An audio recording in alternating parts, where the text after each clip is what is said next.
I felt the weight of the courthouse before I even stepped through its doors. The glass panels reflected a version of me that looked thinner, smaller, as if the months leading up to this hearing had carved out pieces I hadn't noticed losing. My hands were cold around the folder of documents I had reviewed so many times the edges had begun to fray. I told myself to breathe, to walk, to endure whatever this day required of me, but even that felt like a debt I was struggling to repay. I knew my sister would be there.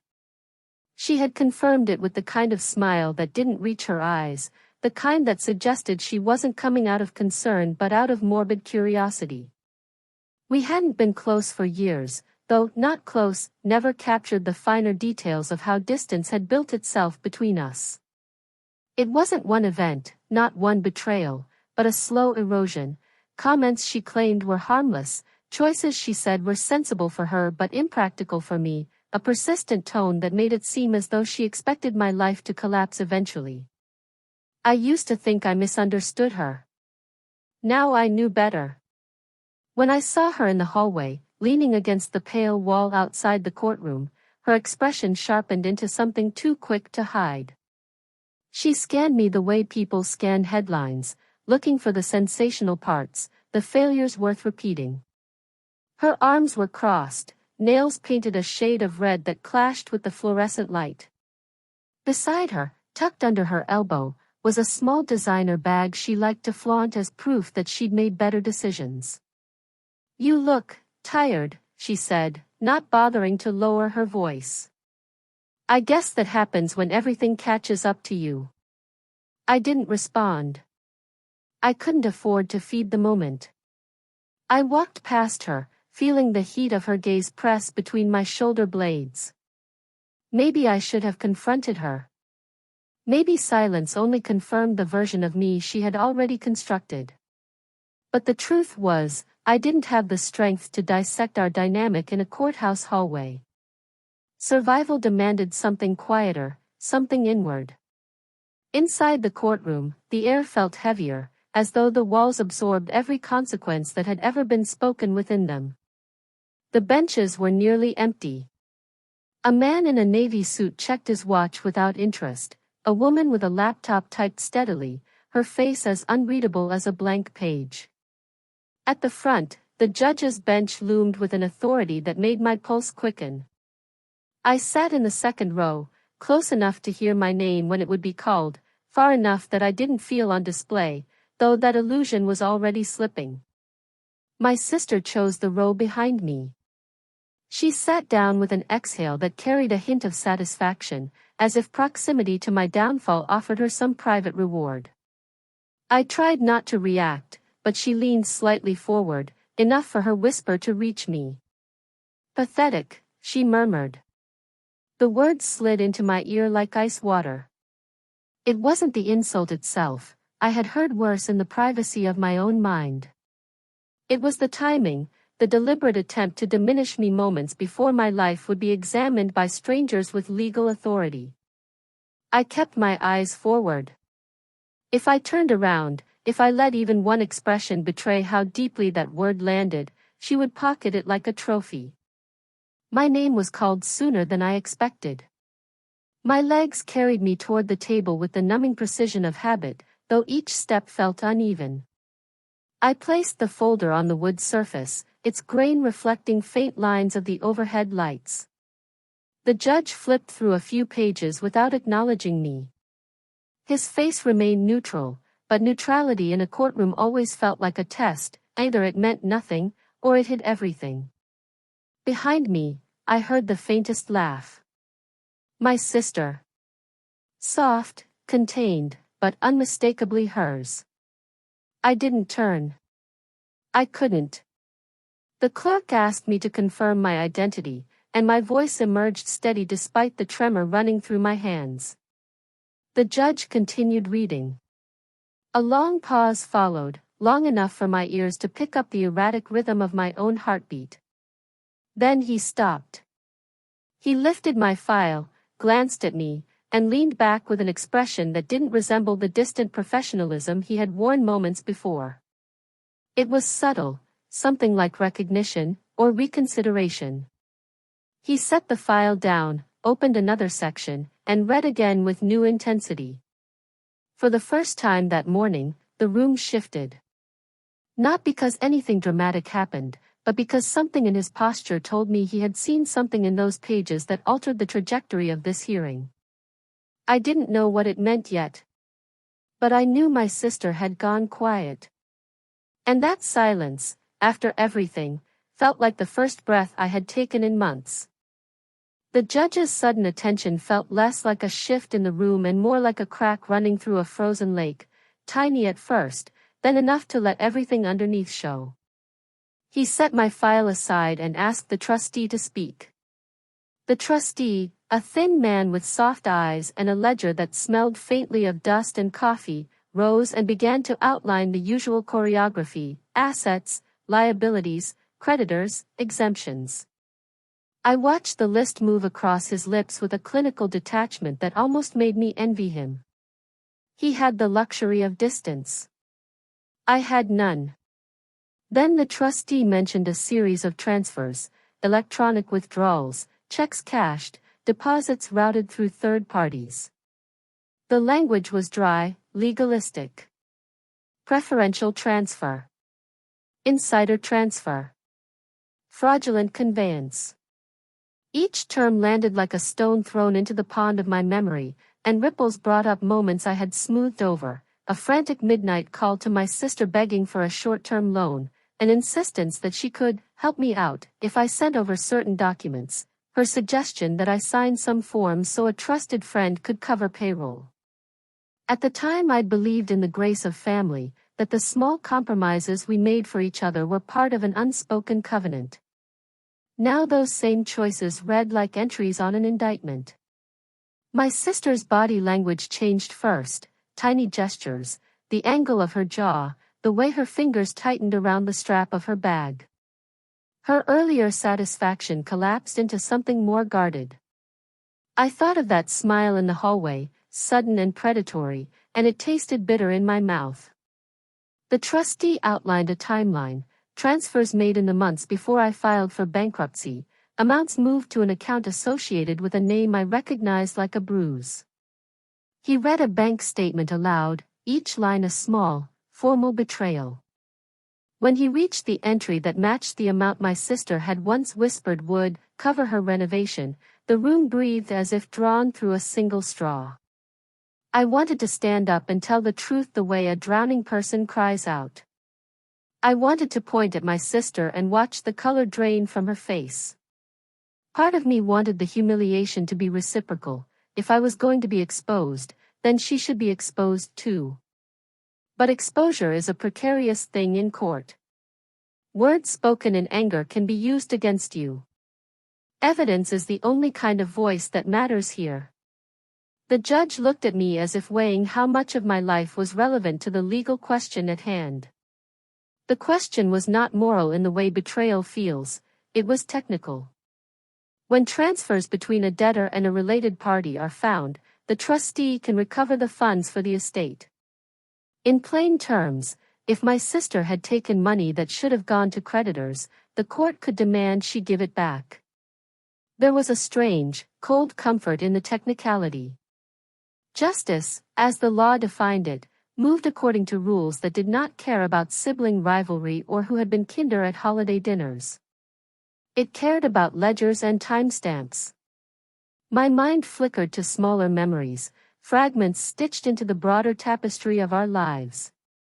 A weekend years earlier when I'd coaxed her to start a business, signing papers while she talked about how she'd pay me back eventually. The way she'd laughed off my anxieties about cash flow, promising she had things under control. The subtle undermining, the comparisons that made me shrink in incremental degrees until I could no longer tell whether my failures were mine or had been produced by a lifetime of gentle sabotage. When the judge asked a direct question, who had authority over the account that received the transfers, my sister's response was a study in composure. She said the words the way she always had, careful and economical, leaving out the messy seams. She framed herself as an intermediary of goodwill, a friend who had helped when there was a crisis. For a moment, the courtroom accepted that narrative, the polished lie that insists on plausibility. But the trustee countered with something I hadn't expected, a printout of email correspondence. A hairline of digital evidence followed the money, messages with subject lines that read like confessions, requests for documents, confirmations of amounts, a tone that matched the urgency of my memory. The judge leaned forward, reading each line as if tasting it. The clerk, who had been perfunctory since the start, suddenly moved with purpose to fetch additional records. My sister's face went white the way paper does when pressed against light. She murmured something under her breath, an attempt at defense, at explanation, but the sound was swallowed by the wood and the air conditioning humming above. I felt a strange, detached empathy for her in that instant. Betrayal had softened edges. We were both trapped in a moment where choices we had made for reasons no statute could redeem were being rerouted into legal categories. I had rehearsed confessions in my head for months, scripting how I would admit fault without inviting additional cruelty. I had imagined a private conversation, sincere, low, between two women who had once shared a room and a bed and secrets, but the courthouse is not the place for private reconciliations. Truth revealed here was public property, and once released, it would be catalogued, interpreted, and used. I hesitated because I loved her in the messy, frayed way siblings do, even as I wanted the ledger to declare what my heart would not. The judge ordered a temporary hold on certain funds and requested a forensic accounting to trace the transfers. It was bureaucratic language that felt like a gavel in my chest. Part of me rejoiced at the possibility of recovery, of rewriting, even marginally, the ledger that had contributed to my ruin. Another part knew that recovery would not erase the humiliation of discovery, the evidence of complicity now lodged in cold, official repositories. After the hearing was adjourned for recess, people rose reluctantly, murmuring about schedules and subpoenas. My sister didn't leave immediately. Instead, she approached me with a face so carefully neutral it might have been a mask. She said words that were meant to sound conciliatory, or perhaps transactional. I listened, not because I trusted her, but because I needed to hear what she would say when the world had forced her hand. Her explanation was a story I had heard in variations before: pressure, bad timing, the desire to help. She painted herself as a rescuer, a woman who'd taken on risk to stabilize a family member. It was a role she had wanted all her life, the competent sister, the one who could be relied upon. I had once believed in her competence. The revelation in court had fractured that belief into a litter of small, sharp pieces. When she left, the hallway swallowed her silhouette. People watched her go and then tuned back to their own lives, as if the moral dimension we just witnessed were a brief entertainment. I stood there holding my folder, feeling raw, small, and strangely unmoored. The courthouse had done what I had failed to do privately. It had defined the terms of our relationship with evidence instead of affection. In the days after, papers were requested, subpoenas served, and conversations that used to live in whispers migrated into email chains logged by clerks. The trustee's office called for additional documentation. My accountant forwarded spreadsheets that looked like maps of a previous life. At night I lay awake cataloging every choice that had led here, not seeking absolution but trying to understand how the world had narrowed to a set of transactions. There was a small, peculiar relief in the clarity of numbers. They didn't negotiate the past with nostalgia or gaslight the present with charm. They were blunt tools, and sometimes blunt was easier to bear than the slow erosion of self-doubt. But even as the legal machinery began to whir, a question tugged at me with a persistence that no ledger could account for. What did I want from this? Restitution would fix the balance sheet, but it might not repair the private architecture of our relationship. Exposure could bring legal consequences for my sister, maybe even recovery for my creditors, but it would also cement a public record of our fracture. Justice, as the courthouse defined it, would be served, whether that service would feel like mercy or additional injury was something I could not yet name. I realized, with a clarity that scared me, that the choice was no longer entirely mine. The judge had opened a door. The law was walking through it with pages in hand. And somewhere beyond the measured, procedural world of ledgers and subpoenas, a more intimate reckoning was beginning to stir, a reckoning that might demand more than the court ever could require. The final hearing didn't feel like an ending at first. It felt like another morning carved from the same stone, paperwork tucked under my arm, a heart beating as if it expected bad news. I arrived earlier than necessary, partly out of fear of missing something important, partly because waiting at home had become unbearable.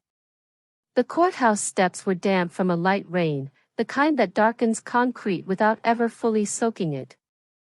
I paused at the top, letting the cold air settle around me like a reminder that whatever happened inside, I had already survived the worst of it. My sister was already in the hallway, pacing.